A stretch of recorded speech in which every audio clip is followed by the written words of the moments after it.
Orang supergenius berikutnya yang akan diulas adalah Albert Einstein. La merupakan ilmuwan dunia yang hingga saat ini masih memberi pengaruh besar terhadap peradaban keilmuan. Selain itu, dia juga dinobatkan sebagai orang pertama dalam tokoh fisika.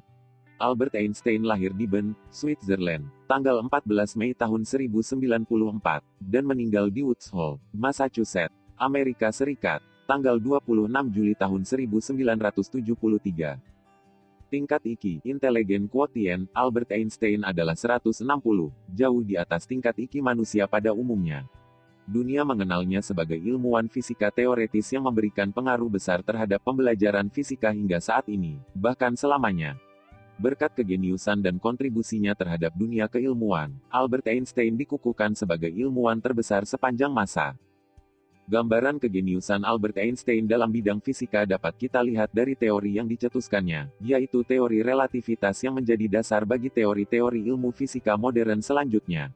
Teori itu mempengaruhi pengembangan studi tentang mekanika kuantum, mekanika statistik, dan kosmologi. La mendapatkan penghargaan Nobel dalam fisika pada tahun 1921 berkat kontribusinya mengenai efek fotoelektrik dan pengabdiannya bagi fisika teoretis. Kejeniusan dalam bidang fisika membuat nama Albert Einstein diabadikan dalam beberapa istilah di dunia fisika. Misalnya sebuah asteroid diberi istilah dengan sebutan 2001 Einstein, sebuah satuan dalam fotokimia diberi istilah dengan sebutan Einstein, dan sebuah unsur kimia juga diberi istilah dengan sebutan Einsteinium. Sebagaimana orang-orang jenius lainnya, Albert Einstein memiliki kebiasaan sehari-hari yang tidak pernah ditinggalkannya. Dari kebiasaan-kebiasaan itulah, dia bisa memiliki otak jenius dan menghasilkan karya besar dalam bidang fisika. Berikut ini adalah kebiasaan sehari-hari Albert Einstein yang dapat ditiru. Kebiasaan pertama yang dilakukan oleh Albert Einstein adalah mengkonsumsi ikan. Hampir setiap kali makan, ia selalu memakai lauk ikan. Dengan kebiasaan ini, otaknya mampu berpikir tajam dan kritis. Sebab, ikan adalah sumber protein yang dapat menghidupkan kembali sel-sel otak yang telah mati. Protein yang terkandung dalam ikan juga berfungsi meningkatkan kemampuan sel-sel otak. Karena kebiasaan itu, daya ingat Albert Einstein sangat kuat. Kebiasaan Albert Einstein selanjutnya adalah selalu berimajinasi. Jika sedang sendiri dan tidak ada pekerjaan yang harus segera diselesaikan, dia selalu berimajinasi, khususnya mengenai hal-hal dalam fisika. Orang-orang di sekelilingnya menyangka Einstein sedang melamun. Padahal tidak demikian, La berimajinasi tentang hal-hal yang akan dipecahkannya. Memang terbukti, dari imajinasi itulah kemudian lahir banyak temuan. Bahkan, dia mengatakan dengan tegas bahwa imajinasi lebih penting daripada ilmu pengetahuan, karena imajinasi tidak terbatas. Pernyataan ini menandakan bahwa imajinasi sangat penting dimiliki. Tanpa imajinasi, seseorang tidak mempunyai harapan. Albert Einstein juga terbiasa meminum teh dan selalu menghindari alkohol. Kebiasaan ini dilakukan sejak ia masih berusia remaja hingga akhir hayatnya. Wajar apabila ia menjadi orang jenius. Pasalnya, di dalam teh terkandung kafein yang dapat meningkatkan kinerja jantung dan sel-sel otak. Namun, tentu saja Einstein tidak berlebihan dalam mengkonsumsi teh. Sebab teh bisa mendatangkan dampak buruk apabila berlebihan. Kebiasaan unik lain yang gemar dilakukan oleh Albert Einstein adalah berbaring di pantai dan berlayar. Dua hal tersebut dilakukan ketika menginjak usia dewasa. Baginya, itu bukan hanya sekadar hobi dan kegemaran semata, sebagai cara melepaskan semua beban hidup dan pikirannya sehingga jiwa, hati, dan pikirannya selalu cerah. Selain itu, ketika berbaring di pantai ataupun ketika sedang berlayar, Albert Einstein selalu menemukan inspirasi dan pertanyaan-pertanyaan yang memaksa untuk segera dipecahkan. Ketika di sekolah, ia juga sangat menggemari pelajaran berlayar, selain pelajaran yang berhubungan dengan musik dan sains. Kebiasaan lainnya yang dapat ditiru dari Albert Einstein adalah bersepeda. La sering bepergian dengan sepeda sehingga kebugaran tubuhnya bisa terjaga. Jika tubuh sehat maka otak pun akan bekerja dengan baik. Bahkan, dengan kebiasaan bersepeda, ia dapat membentuk teori relativitas dengan sempurna. Misalnya, Einstein sering berusaha melihat dirinya mengendarai sepeda di atas sorotan lampu. Pada saat itu, dia sekaligus mampu memformulasikan teori relativitas, yang pada akhirnya menjadi revolusi besar dalam dunia fisika.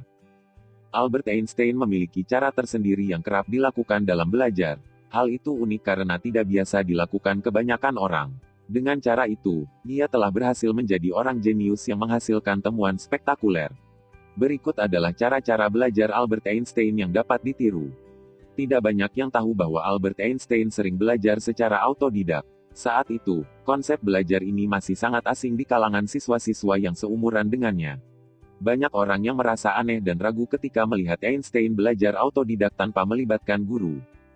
Hal itu dilakukan karena pada mulanya, Einstein mempunyai kelemahan, yaitu sulit berbicara dan berbahasa. La tidak mau menyerah dengan hanya mengandalkan guru di sekolah. La memanfaatkan waktu luangnya untuk belajar sendiri. Awalnya, banyak orang menyangka bahwa Einstein sudah gila karena sering terlihat berbicara sendiri, berpidato sendiri, dan berteriak.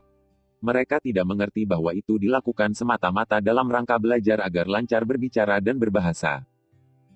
Dengan kebiasaan tersebut, ternyata memberikan sebuah pelajaran berharga bahwa seseorang yang ingin menjadi jenius dan sukses selayaknya tidak hanya mengandalkan guru di sekolah, tetapi juga perlu belajar secara autodidak. Saat masih sangat muda, Albert Einstein telah melakukan berbagai penelitian dan eksperimen. Kegemaran ini khususnya mengenai hal-hal yang berkaitan dengan fisika. Akhirnya, kesibukan tersebut membuatnya tidak lulus SMP. Cara belajar Albert Einstein yang berikutnya adalah menekuni pelajaran yang digemari. Buku-buku yang dibaca pun lebih banyak berkaitan dengan fisika karena bidang itulah yang digemari. Oleh karena itu, dia tumbuh menjadi manusia yang ahli di bidang yang memang digeluti.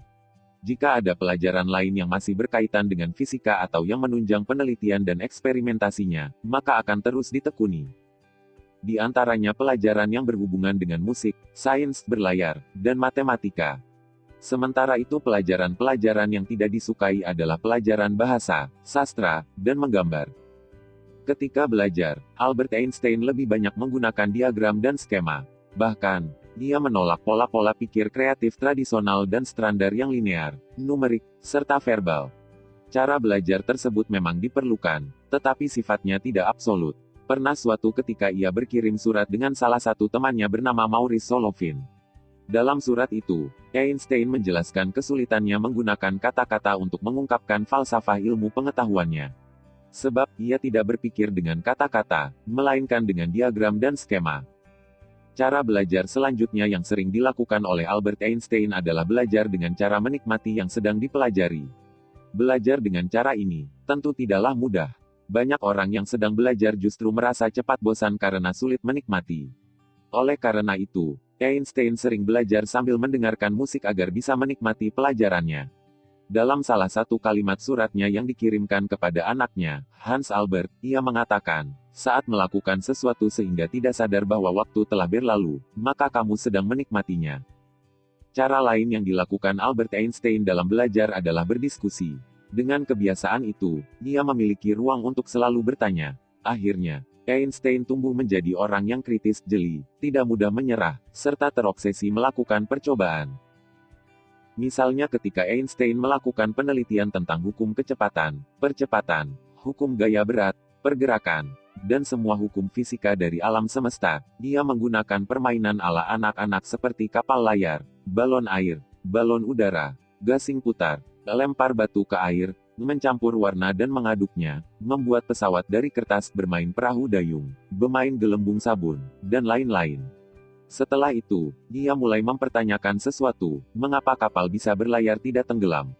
Mengapa balon air tidak tenggelam seperti batu yang dilemparkan? Dengan pertanyaan tersebut, dia mengambil kesimpulan tentang ilmu fisika. Berikut cerita dari seorang Albert Einstein. Yang dapat dipelajari dari seorang Albert Einstein adalah dia selalu berusaha, tidak mau menyerah dengan hanya mengandalkan guru di sekolah. La memanfaatkan waktu luangnya untuk belajar sendiri, dan meskipun kebiasaan belajarnya cukup terbilang aneh namun Albert Einstein tetap teguh dan tidak menyerah dalam hal belajar dan berimajinasi. Bagi seorang Albert Einstein, imajinasi lebih penting daripada ilmu pengetahuan, karena imajinasi tidak terbatas. Berikut cerita dan hal yang dapat dipelajari dari seorang Albert Einstein, nantikan cerita-cerita berikutnya.